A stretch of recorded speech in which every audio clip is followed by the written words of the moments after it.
সবাই কেমন আছো? আমি আরুষি।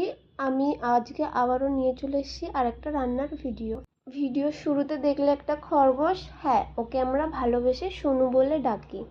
আরে হ্যাঁ, তোমরা ঠিকই ধরেছো, আজকের রান্নাটাও আমি করছি না, আজকের রান্নাটাও মাসি করবে।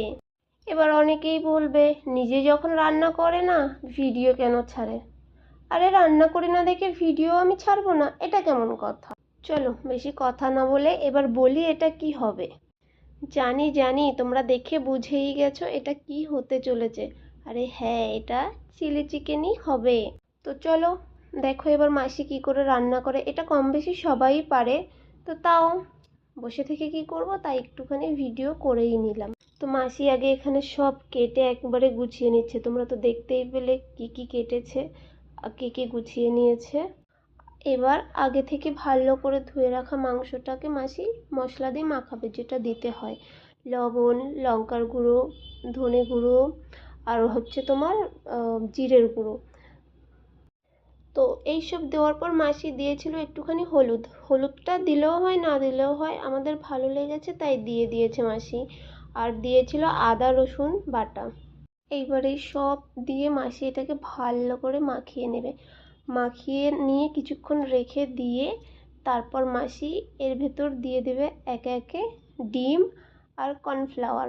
তো ওটা দিয়েও মাসি কিছুক্ষণ মাখিয়ে রেখে দেবে। দেখো অনেকে আছে যে ডিম কর্নফ্লাওয়ার সব আগে দিয়ে মাখিয়ে নেয়, মানে যে যেরকমভাবে পারে বা ভালো লাগে সে সেই রকমভাবেই করে। তো এটাও কিছুক্ষণ মাখিয়ে রেখে দেওয়া হয়েছিল। তারপর মাসি কড়াইতে তেল গরম হওয়ার জন্য বসিয়ে দিয়েছিল। তারপর যখন তেলটা গরম হয়ে গেল মাসি এক এক করে পকোড়াগুলো ভেজে নেবে। ভেজে নেওয়ার পর ওই যা কাজ, একটা দুটো না খেলে হয়। দেখো আমার তো মনে হয় চিলি চিকেনটার থেকে এই পকোড়াটা খেতে বেশি ভালো লাগে। দেখো মাসি কিন্তু এইখানে পুরো লাল লাল করে ভেজে নিয়েছে, এবার এটাকে উল্টে দিচ্ছে। উল্টে দেওয়ার পর ওই পাশটা যখন হয়ে যাবে তখন আমরা একে একে এটাকে নামিয়ে নেব।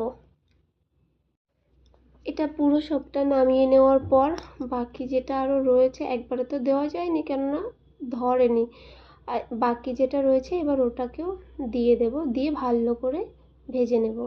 চলো এটা ভাজা হতে থাক, ততক্ষণে তোমরা বলো চিলি চিকেনের সঙ্গে কার কোনটা ভালো লাগে। আমার তো চিলি চিকেনের সঙ্গে ফ্রায়েড রাইসটা সব থেকে বেশি ভালো লাগে। তো দেখো মাসি এখানে নামিয়ে নিয়েছে, এটা পুরো সবটা ভাজা হয়ে গেছে। এবার কি করবে, যেহেতু কড়াইতে তেল বেশি ছিল মাসি ওই তেলটাকে কমিয়ে নেবে, কারণ অতটা তেল লাগবে না। মাসি তেলটা কমিয়ে নিয়ে তারপর ওই তেলের ভেতর দিয়ে দিল রসুন কুচি। রসুনটা একটু ভাজা হয়ে গেল, তার ভেতর দিয়ে দেবে লঙ্কা কুচি। দেখো লঙ্কা যে যেমন খাও ততটা পরিমাণেই দেবে, আমরা একটু ঝাল ঝাল খেতে ভালোবাসি তাই লঙ্কাটা একটু বেশি দিয়েছি।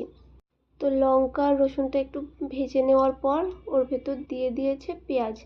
পেঁয়াজটা বাস একটুখানি ভেজে একটু কালার চেঞ্জ হলেই তার ভেতর দিয়ে দেবে ক্যাপসিকাম, আর গ্যাসটা তখন লো রাখতে হবে।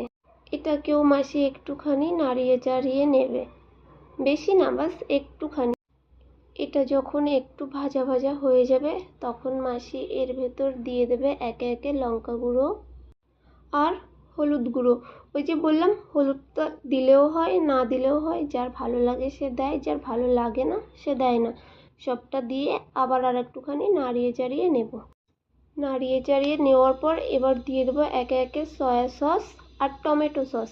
যেহেতু ঘরে চিলি সসটা ছিল না তার জন্য যে দুটো ছিল সেই দুটোই আমরা দিয়েছি। এই দুটো সস দিয়ে এবার এটাকে ভালো করে নাড়িয়ে চাড়িয়ে নিয়ে দিয়ে দেবে পরিমাণ মতো জল। দেখো জলটা দেওয়ার পর যখন জলটায় জাল উঠে যাবে, দেখো জলটা ভালো করে জাল উঠে যাওয়ার পর তারপর যে মাংসগুলো ভেজে রেখেছিল সেইগুলো দিয়ে দিতে হবে।